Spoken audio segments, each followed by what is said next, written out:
তারেক রহমান ইতিমধ্যে ঘোষণা করেছেন বাংলাদেশের 50 কোটি লোকেরকে ফ্যামিলি কার্ড দেওয়া হবে। বিএনপি ক্ষমতায় গেলে ফ্যামিলি কার্ড দেওয়া হবে, প্রত্যেক কার্ডের বিপরীতে 2 থেকে 2.5 টাকা করে আমরা বরাদ্দ করবো।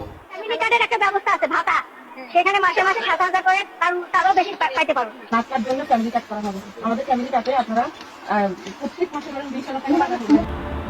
কিছু কিছু বিএনপি নেতা কর্মীর কারণে বিএনপির মাঠ নষ্ট হইতেছে। তারেক রহমানে 50 কোটি কার্ড দিতেছে, ফ্যামিলি কার্ড। এখন আমার কথা হলো যে বাংলাদেশে মানুষ হলো 18 কোটি, ঠেলিমেলি নয় 20 কোটি হইল, 50 কোটি কার্ড কারে দিব?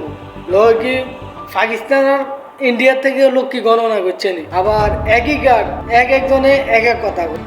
কেউ কয় মাসে 2 থেকে 3,000 টাকা দিব, আরেকজনে কয় 7 থেকে 8,000 টাকা দিব। এই হলো বিএনপির নেতা কর্মীদের কার্যক্রম। আবার অনেকে তো কইতেছে যদি বিএনপিতে ভোট দেয় তাহলে ডাইরেক্ট জান্নাত চাইবে।